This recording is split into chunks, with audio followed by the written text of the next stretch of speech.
Hello, everybody. I'm Candid Stanisci of CFL Talk. Welcome to the Spanglish World Network on Zingo TV, channel 250. Please remember to download the Zingo TV app at the respective app stores for iOS and Android devices. While you download the app, make sure you rate and leave a comment. Both apps are absolutely free. Zingo TV is available on Google Chromecast, Amazon Fire, Fire TV sticks, Roku sticks, and also on all smart TVs 2016 forward. Now on CFL Talk, joining me is the brains of the group, David Morassutti. Oh, I hope my brain's able to work this morning. But thank you for having me, Frank.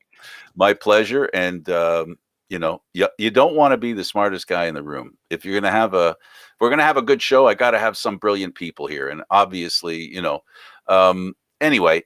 So here it is this week. I guess, generally speaking, this week is about the jockeying and the ensuring of the playoff position. So we've got in the East, we know the three teams that are going to be in the playoffs. They've now all secured that. We know there's no crossover, and I believe everybody in the West is in now. You know what? I forgot to check that. I think Calgary's in. I don't think Edmonton can catch them. Or BC. Yeah. So I think BC still has a chance. One shot, a slight chance. I think if Calgary wins, they're in. Right. So, it's in their court. Yeah, so it's in Calgary's court because I think BC has the tiebreaker on them, if I'm not mistaken. Oh, that's right. Yes, exactly. Yeah, you're correct. Yeah, that's right.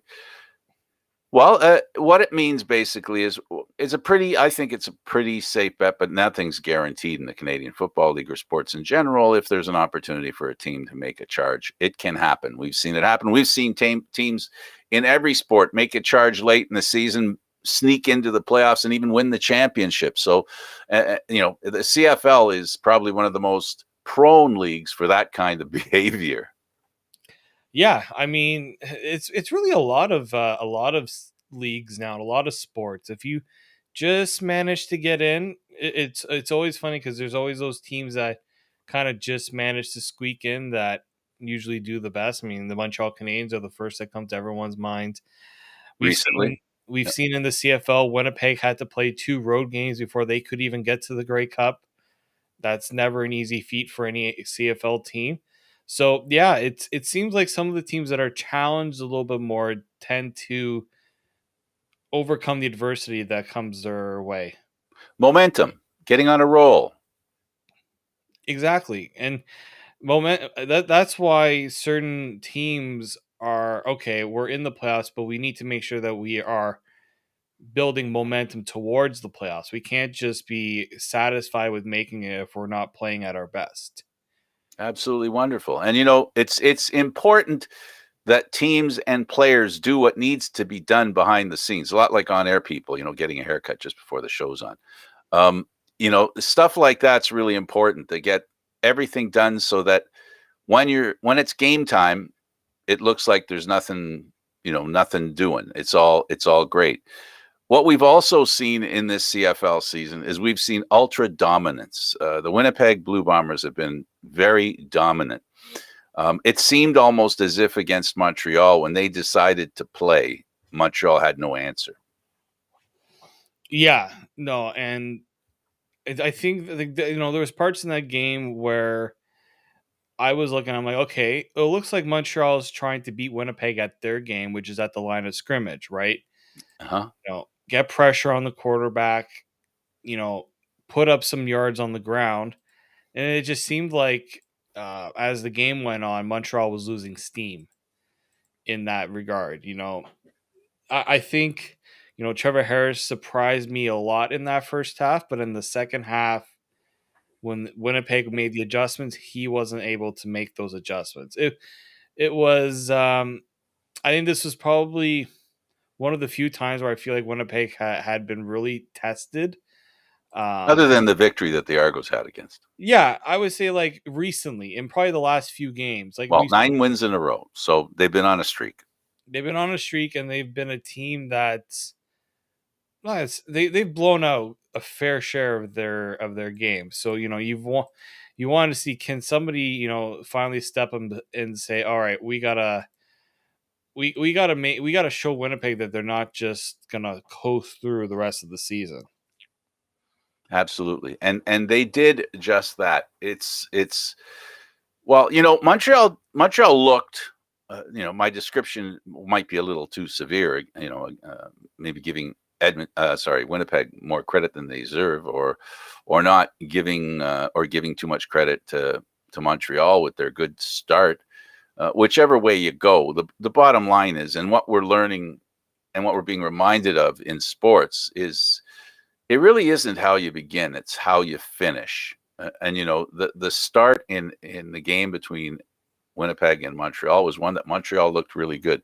Harris looked good as well. Unfortunately, 2 interceptions and 2 TDs. That's okay, I guess, but interceptions tell the story. While Caleros threw 2 TDs and no interceptions, these two buddies, they love each other. They're like brothers, and ever since they were with the Argos, and they spend a lot of time talking to each other. I know during the season they don't talk as much as they do in the off season, but the fact is they both looked forward to this game, and a rivalry it is, and they do play well against each other. They love playing against each other. And these two teams, I believe Montreal and Winnipeg are two teams that are built for the playoffs.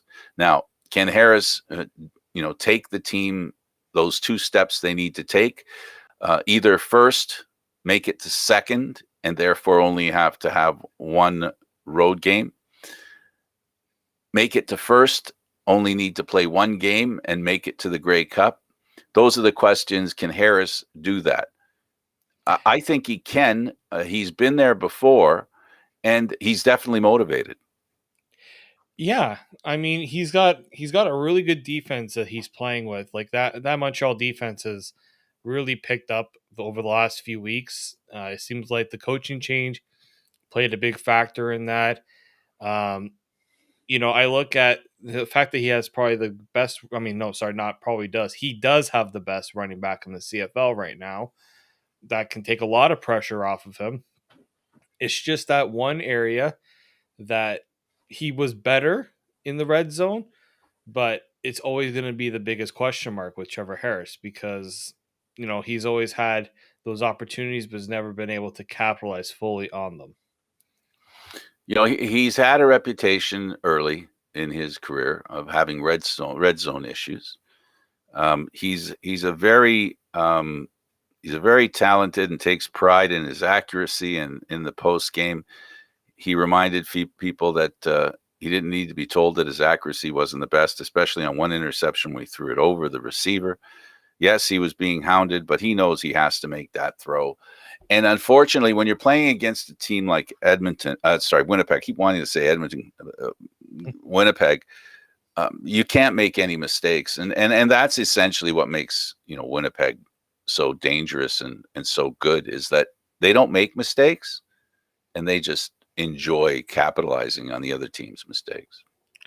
And that's really it, right? The reason why I felt that Winnipeg lost that first game of that game that against the Argos was because they made mistakes that you don't typically see Winnipeg make. And so when you're a team that's going up against Winnipeg, there's one of two things you have to do. Make sure that you take advantage of any mistakes they make and you don't make many yourself. Really hard to play a clean, perfect game and not make any mistakes.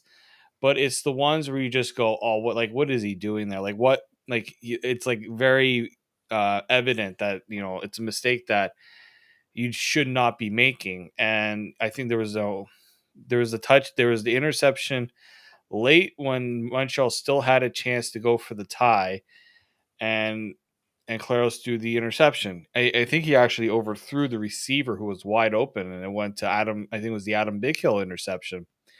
Like those plays right there, you're just giving Winnipeg the win in that regard.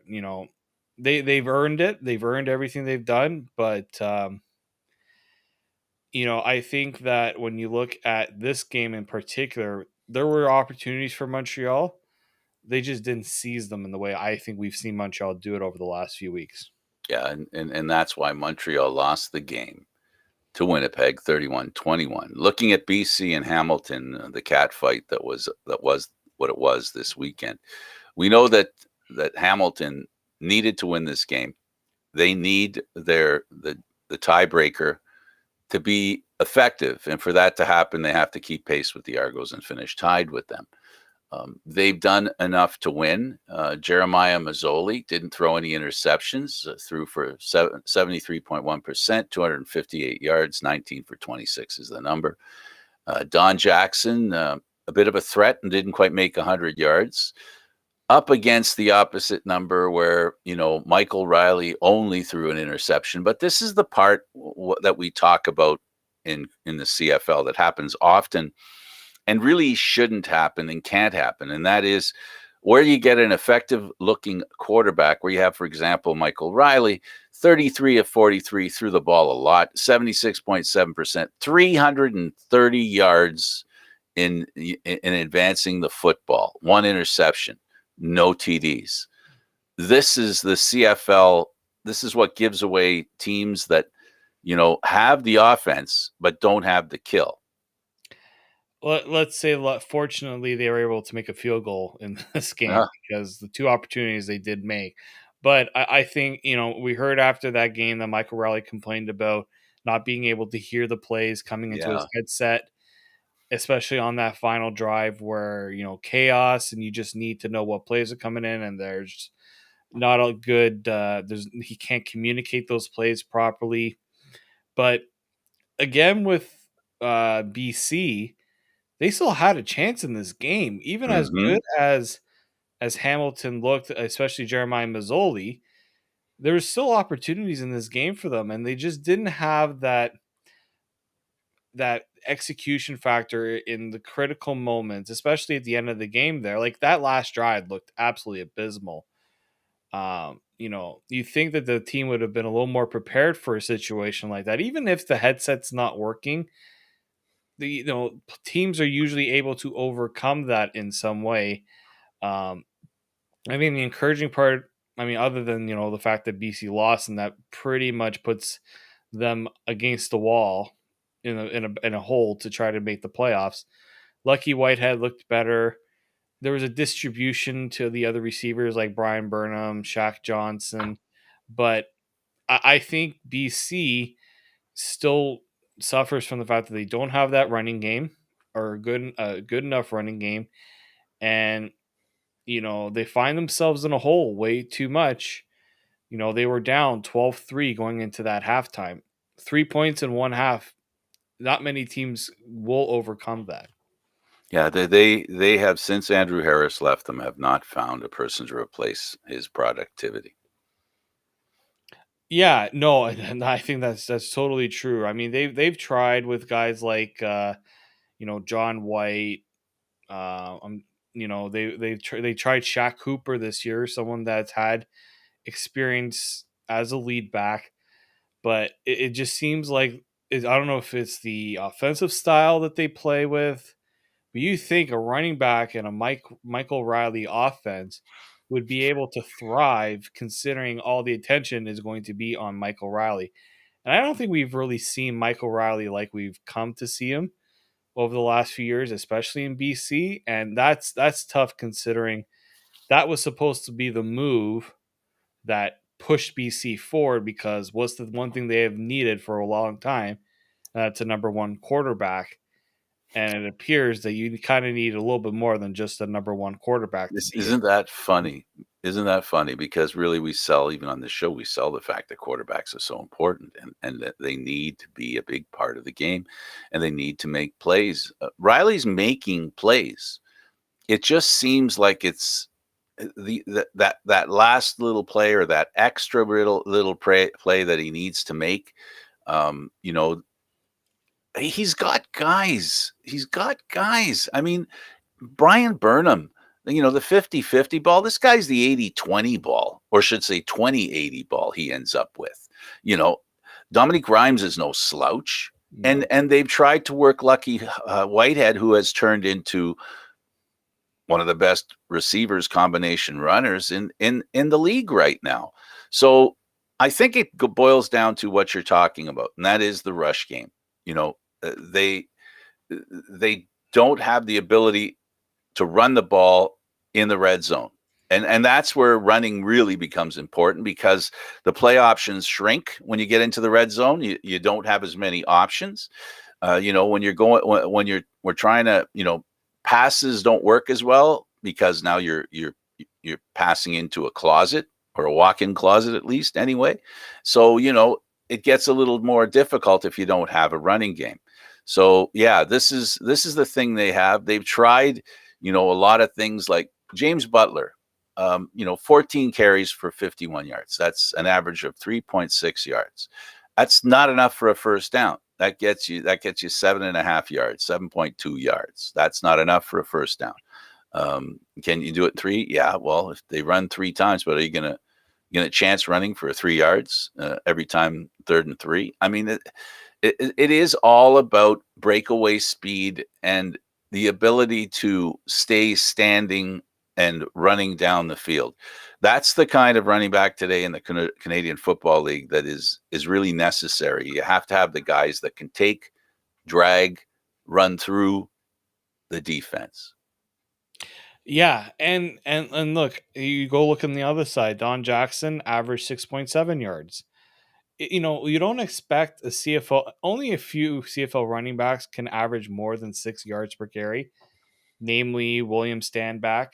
Like teams that don't focus solely on the run, that are I would consider them a pass first offense. If you can get close to 5 or 6 yards from your running back, that just means you're shortening the field for your passing game because it gets much to have to complete 10 yards or more to get a first down. It's a lot easier when those are 2nd and 4, 2nd and 3, even 2nd and 5. But when it's constantly what they call 2nd and long, which is anything 10 yards and more, that puts so much pressure on your passing game. And yes, BC, as you riled off there, they have the talent in the passing game. But when teams Doesn't know, translate. it doesn't translate because defending team, we've seen defenses really step up this season because defenses have really taken advantage of the fact that offenses aren't hitting everything like they should be this season. I think partly because of lack of practice and just they're still working their way back after all this time off. Yeah, People wonder, oh, when are the offenses going to get their games together? It's like it's not easy to say that it will happen or it will ever happen because it always takes an offense time. Defenses, and I've talked to offensive players about this. They've said it's a lot easier for defenses to get themselves going early on because you need only one player to make a play on defense to stop the other team. 1 or 2 players. On offense, it takes a lot more. And that's I think the issue that a lot of teams are having right now. absolutely. It is a game that Hamilton proved that they can win when they need to. Their quarterback Mazzoli showed that he's back. How far back is he? I'm really not sure. I think the next game will tell. The BC Lions, on the other hand, have another issue, and we can take off from this game. They lose eight. They lose 26-18, and as we saw with the Argos, is their kicking game, their field goal game is atrocious. We can complain about them getting into the red zone, not getting a touchdown, but not getting a field goal either. Yeah, no, you can't leave points on the board, especially when you're struggling to put up any points in anyways, because yes, while one team is scoring touchdowns and the other is scoring field goals, it's not going to work out in the long run. But if a team can keep it close for as long as they need to, it only takes a few plays for an offense to start to pick up its rhythm and turn things around. Absolutely. Uh, we have plenty of opportunity, to see some really good games. Um, you know, as I said, with Montreal, I really look forward to watching them play. It's great that they were able to trade for Trevor Harris because this is an opportunity for them to show what kind of team they have, their defense, their offense, and all they need is a quarterback that can basically do his part. He doesn't have to do everything. He doesn't have to be the be all end all, but he has to make his little bit of a contribution and not be a negative. And this Montreal team could go a long way. I mean, it is one game in the playoffs. You move on or you're out. So, how you come out in that game and how you play is very important. And when we look at Montreal, we see a team when playing the Elks, who unfortunately, we can talk about this game. You know, um, I apologize, Saskatchewan. I wanted to talk about Saskatchewan. Okay. We have a quarterback in Saskatchewan who people began to doubt. Um, Fajardo didn't look that good, and the last couple of games things are starting to work out for him. It's a whole different team than it was a couple of games ago. I think, he hasn't lost them games. He hasn't put the Saskatchewan in positions where they're going to lose the games. But I still think Fajardo, he's not playing at the caliber that they need him to play, because we talk about field goals needed to be made. Brett Lawher, 4 for 4 in that game.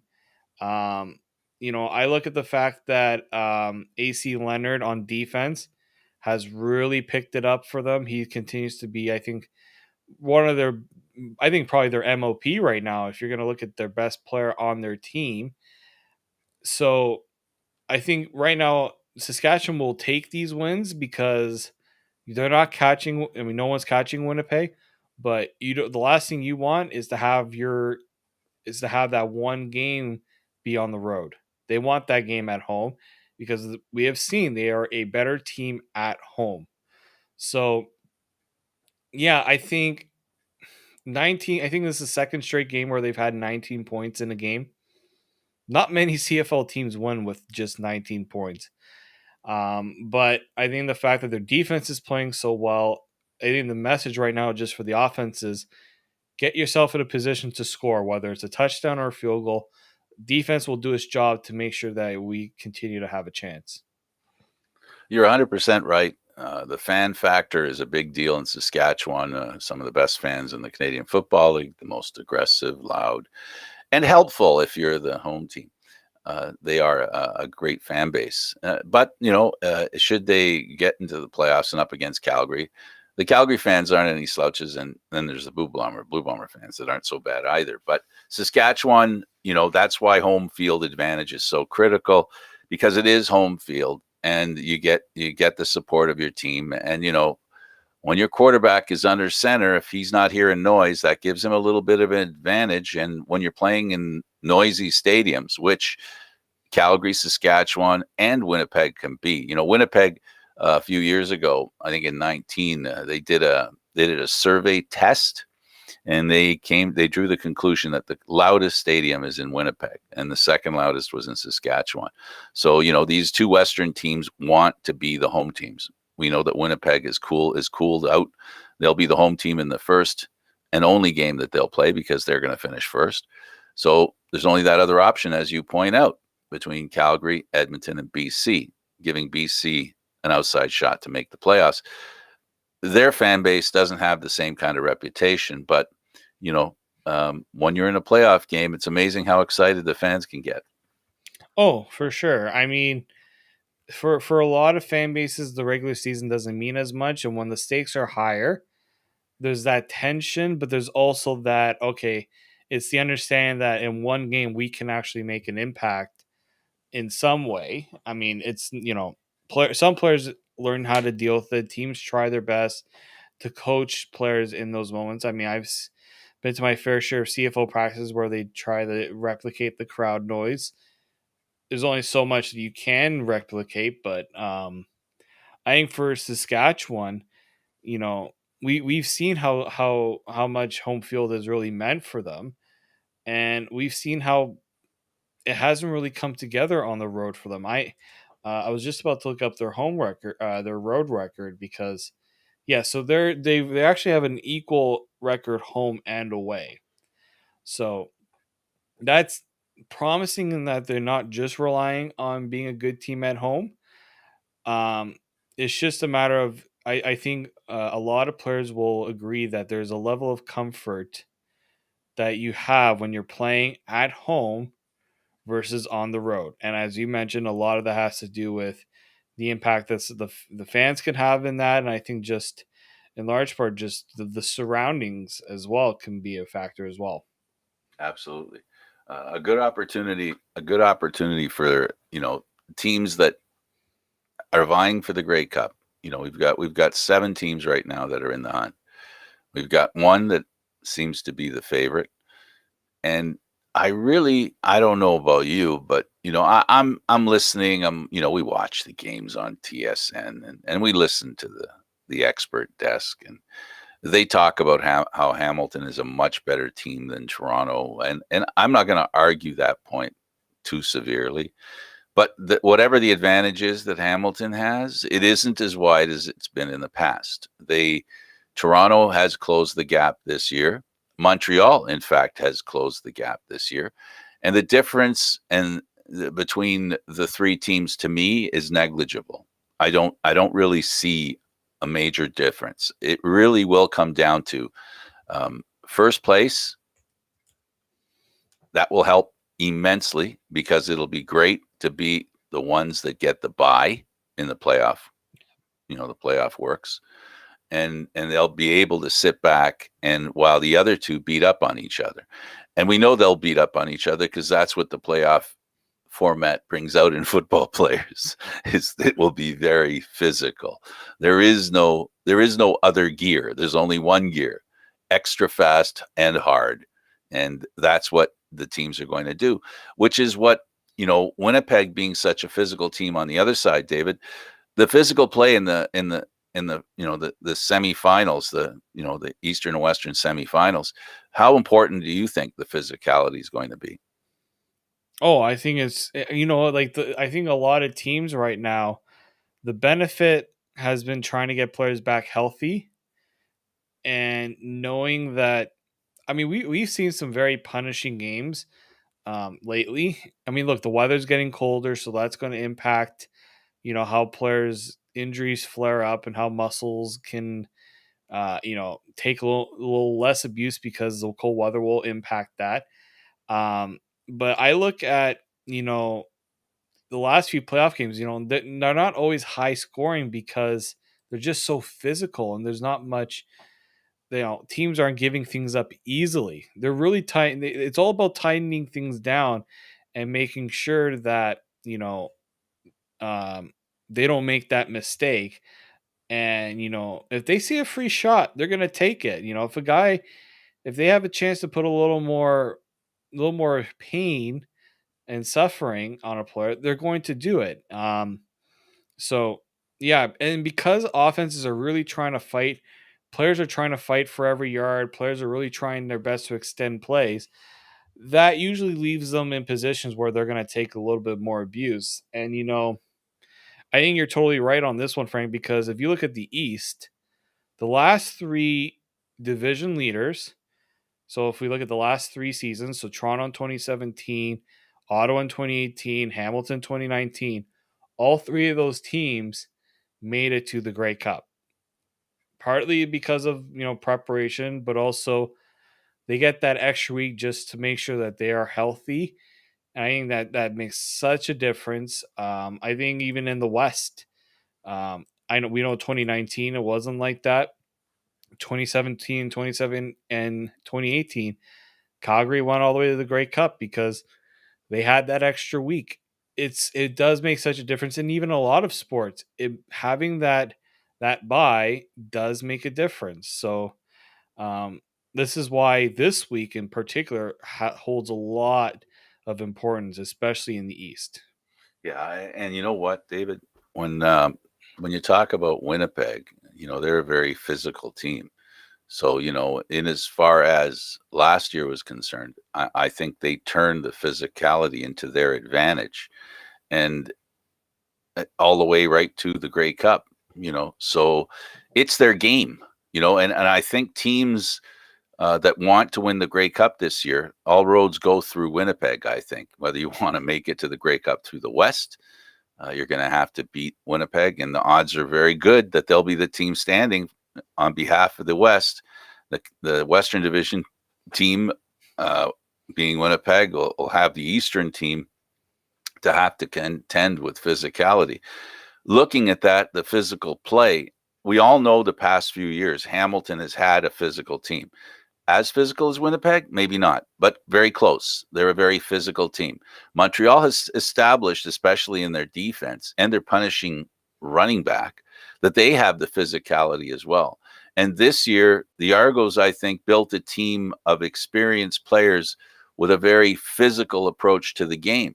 So, and I don't want to leave behind Saskatchewan and of course, Calgary or BC. BC's defense is very physical. Again, odds on favorite not to make the playoffs. Calgary has always had a tough defense.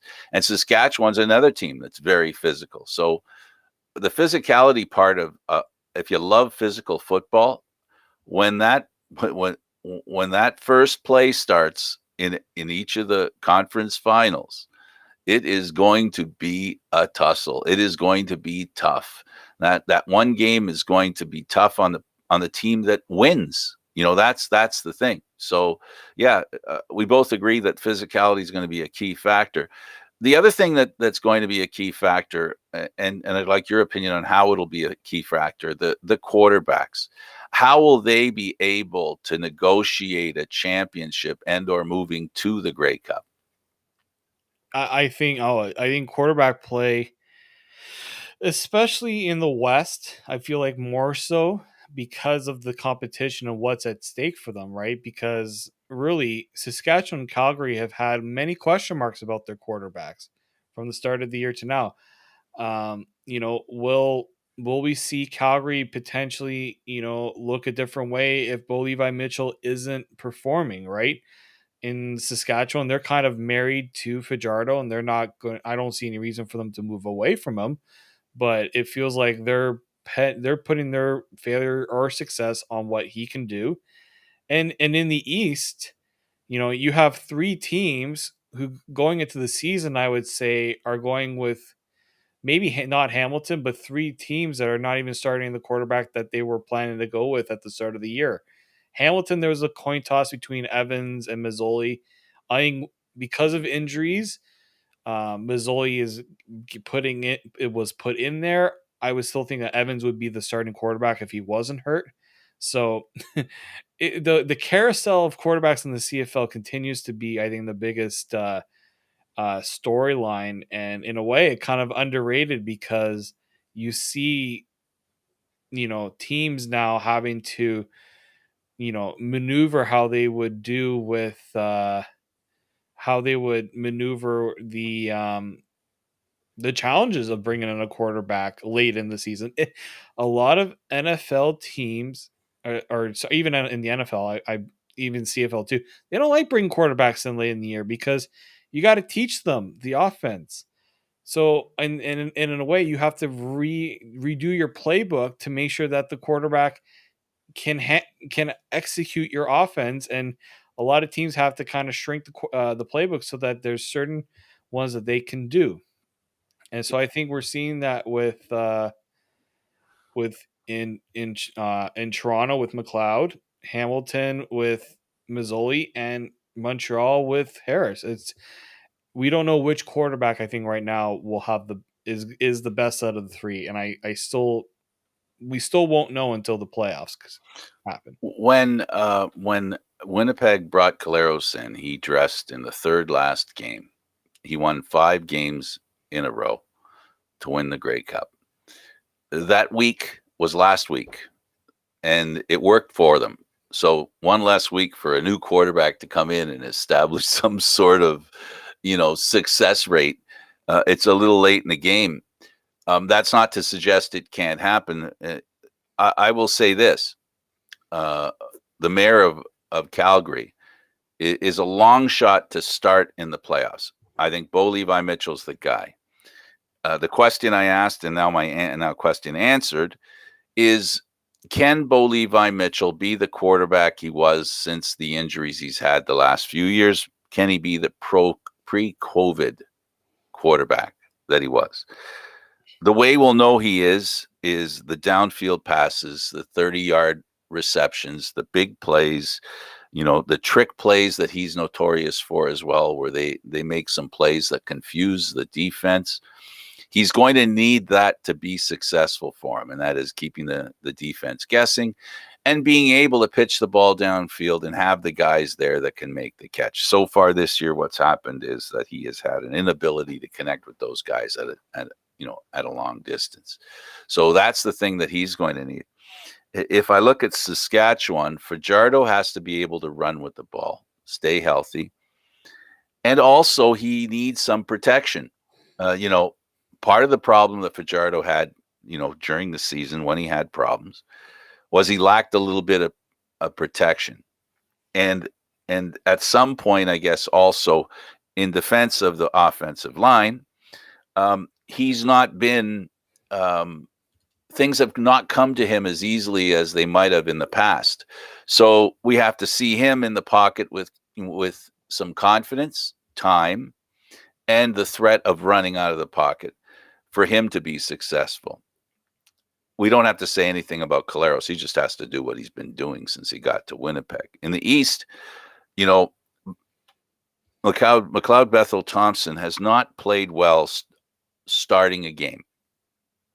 His worst play has been at the beginning of the game. His best play has been at the end of the game. And when I asked him after the game, how much longer can you rely on the slow starts? And you remember his answer was, well, we don't plan it that way. I know you don't plan it that way, but there must be some sort of plan in place to ensure that you have a better start. And then, of course, with Trevor Harris, we talked a little bit about him. He has to become the guy he was in Ottawa, but not the guy that couldn't succeed in the red zone. And of course, when it comes to, Hamilton, Mazzoli's look good, and he needs to continue in that trend.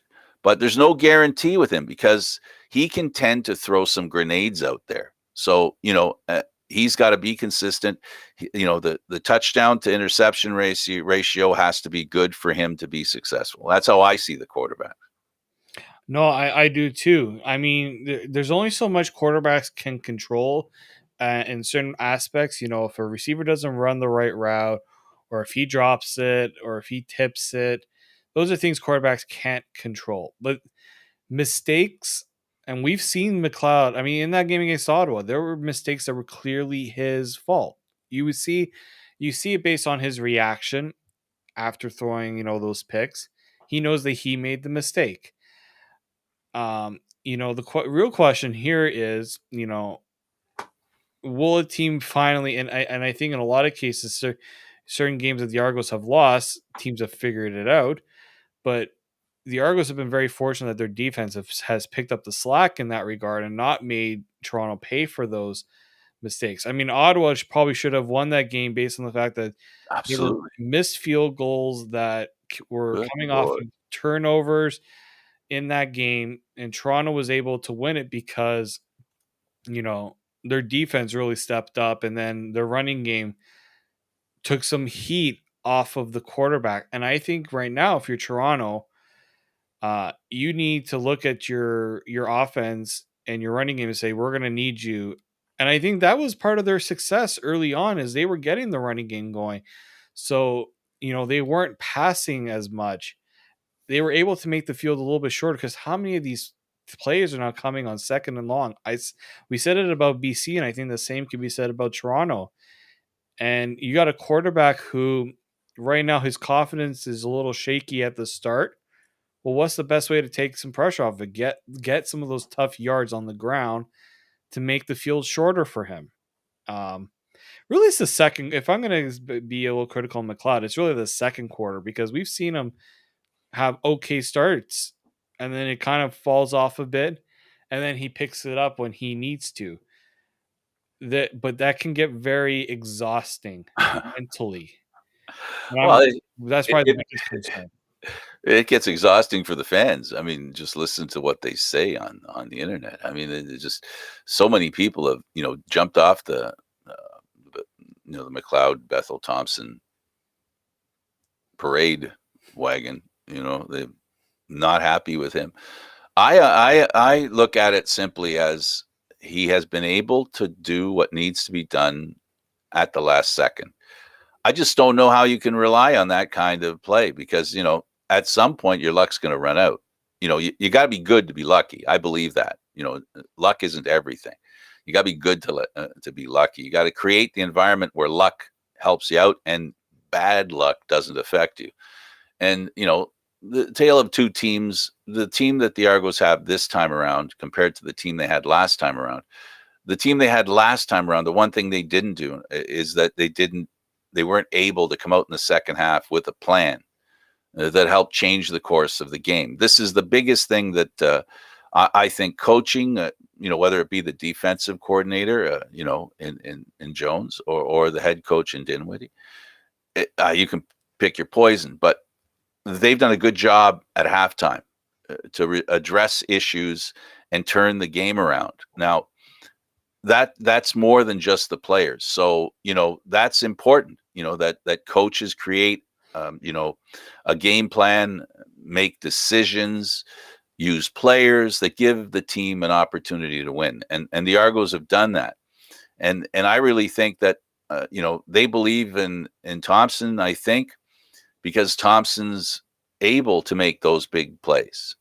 I don't know why they traded their planned number one quarterback, the guy that knew the coach the best. I don't know why it happened. Was it a request to be traded? Was it just, he's a distraction, let's get rid of him? Is it Pipkin is a better, other quarterback, because he has his ability running the short game, and I'm looking forward to, and I will not find it a surprise against Hamilton, to see Pipkin come in. I've been pulling for him to do something, not because I'm against or don't believe in McLeod Bethel Thompson. I'm a firm believer that the backup quarterback, your other quarterback, needs snaps in the game. And nobody proved that point was correct more to me than McLeod Bethel Thompson in his post-game interviews. He talked about the biggest reason why he's had an opportunity to be successful is he's finally getting game play.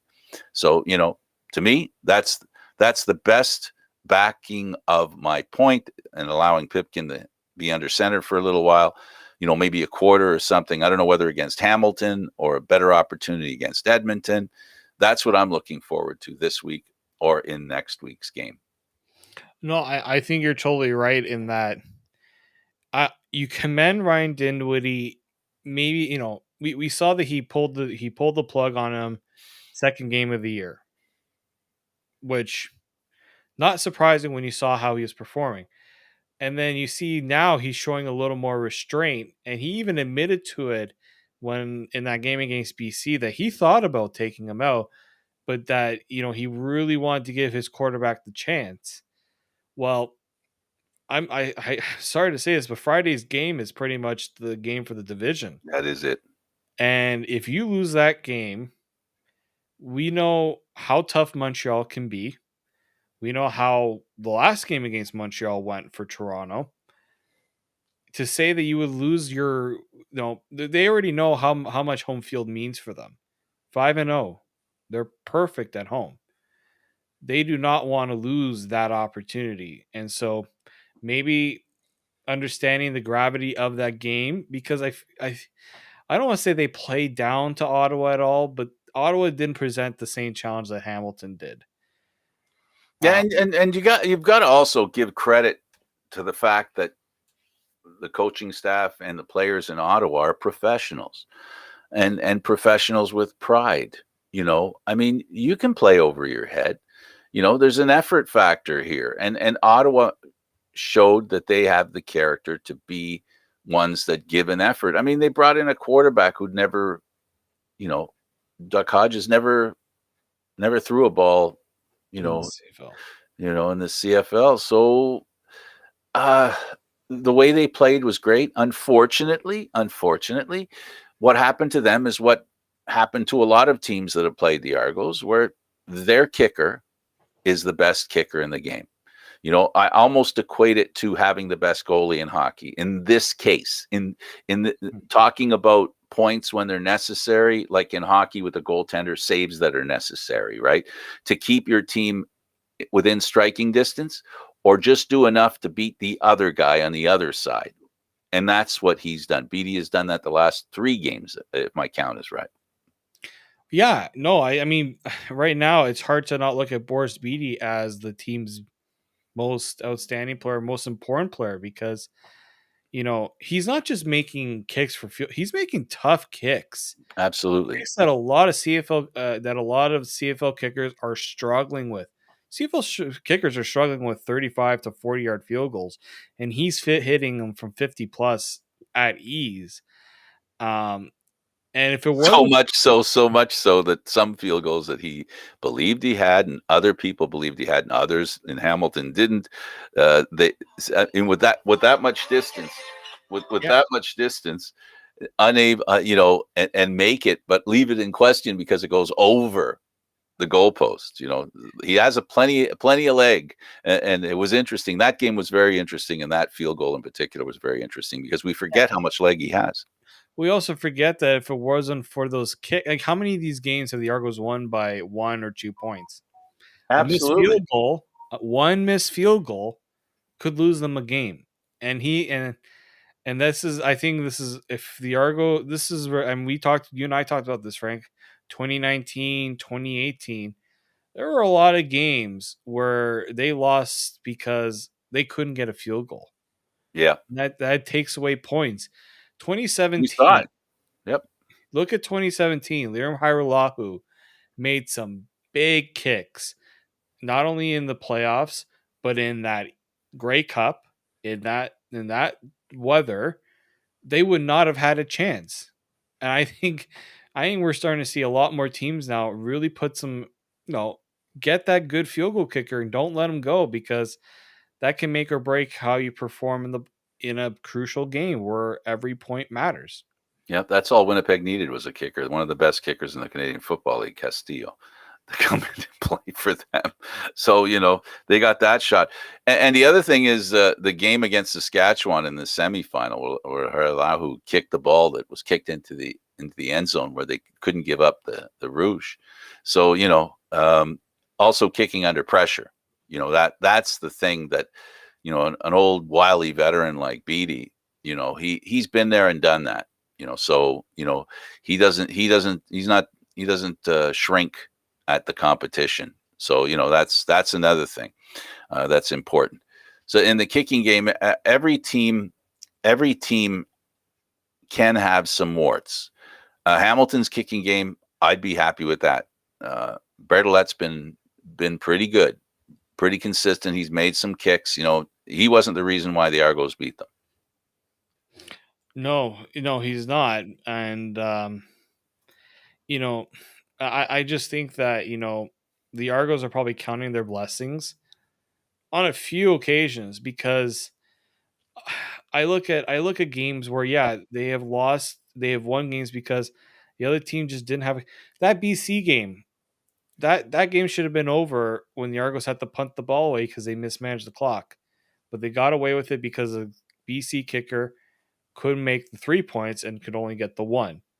You know, Again, there's some luck to that because the Argos have a kicker who can make those kicks.